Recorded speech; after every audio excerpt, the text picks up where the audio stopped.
নমস্কার বন্ধুরা, আশা করি আপনারা সবাই ভালোই আছেন। আজকে আমি হাজির হয়েছি একটি নতুন পর্ব নিয়ে। আজকের পর্বে আমি কোনো রান্নার ভিডিও দেখাবো না। আমার বাড়িতে রাধাষ্টমী পুজো হয়েছিল, সেই পুজোটা কিভাবে হয়েছে বা কি কি বানানো হয়েছে সেটাই আমি আপনাদের সঙ্গে শেয়ার করব। তাই চলুন পুরো ভিডিওটা আপনারা দেখবেন। যারা আমার চ্যানেলে নতুন বন্ধু রয়েছে তারা চ্যানেলটিকে অবশ্যই সাবস্ক্রাইব করো, পাশে থাকা বেল নোটিফিকেশানটি অন করো, যাতে আমি যে ভিডিওগুলো আপলোড করব সেগুলো সবার আগে তোমাদের কাছে পৌঁছে যাবে। আজকে আমাদের বাড়িতে রাধাষ্টমী ব্রত হয়েছে, সেই জন্য আজকে আমি বানিয়েছি সকাল সকাল তিলের নাড়ু। আমি এটাকে গুড় দিয়ে তিলের নাড়ু বানিয়েছি। এই ভিডিওটাও আমি পরে দেব, কিভাবে আমি এই তিলের নাড়ুটা বানিয়েছি, এই নাড়ুটা কিভাবে অনেক দিন ধরে সংরক্ষণ করে রাখা যায়, পুরোটাই আমি একটা ভিডিও করেছি, সেটা আমি পরে দিচ্ছি। তাই আজকে আমি দেখাচ্ছি কী কী করেছি। রাধারানী কিন্তু মিষ্টি জিনিস খুবই প্রিয়, তাই আমি এখানে আজকে নারকেল নাড়ু বানিয়েছি চিনি দিয়ে। আজকে আমি গুড় দিয়ে নাড়ুটা বানালাম না, আমি চিনি দিয়েই নাড়ুটা বানিয়েছি। একদম নাড়ু বলতে পারো, নারকেলি মিষ্টিও বলতে পারো, একদম সাদা ধপধপে। এই মিষ্টির রেসিপিটাও আমি পরে দেব। এখানে বানাচ্ছি আমি পনিরের তরকারি। আপনারা যে কোনো সবজি বানাতে পারেন।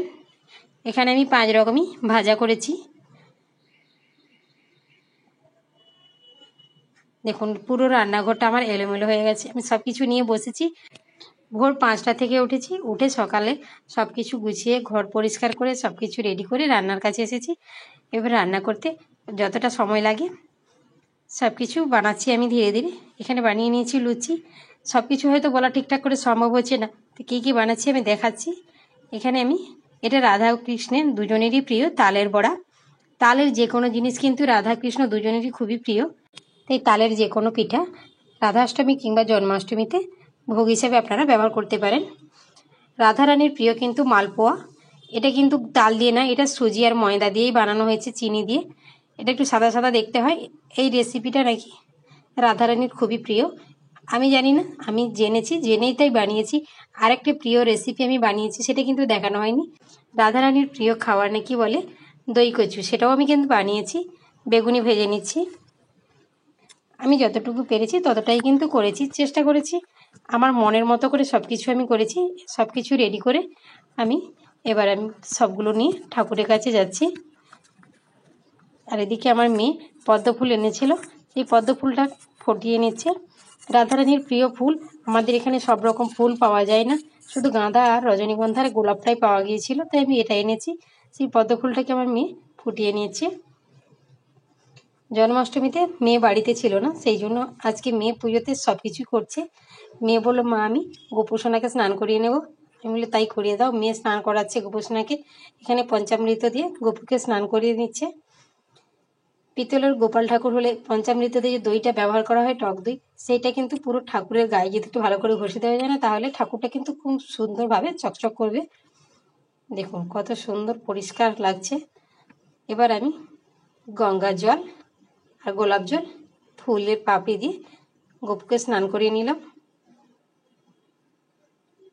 স্নান পর্ব সেরে এবার গোপুসোনাকে পোশাক পরানো হবে।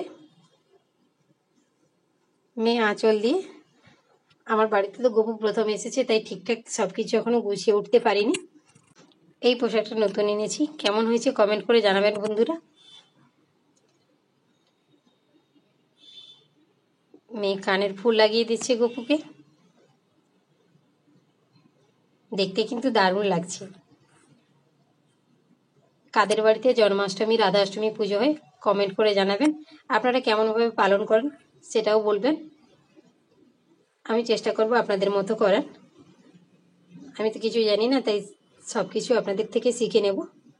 পরে পরে সব কিছু রেডি করে নিচ্ছে। দেখুন রেডি হয়ে গেছে। এবার গোপাল সোনা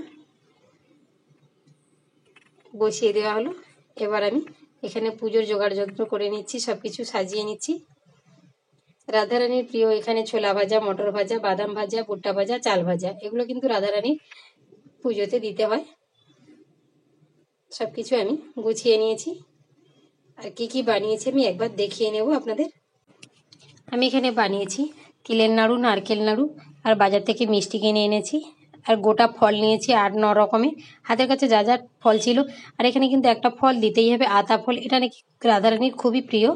এখানে 5 রকমের ভাজা, আর এখানে ডাল ভাজা, ছোলা ভাজা, এসব নিয়েছি লুচি, বেগুনি, আর নিয়েছি কচুর তরকারি, পনিরের তরকারি, আর নিয়েছি খিচুড়ি আর সুজির পায়েস। সব কিছুতে আমি তুলসী পত্র দিয়ে দিয়েছি এবং আমি পুজোটা শেষ করে গোপালকে সব কিছু একটু একটু করে খাইয়ে দিচ্ছি। যেমন আমরা বাচ্চাদের খাইয়ে দিই সেরকমভাবে ঠাকুরকেও একটু পুজোর শেষে খাইয়ে দিতে হয়, তাই আমিও খাইয়ে দিলাম।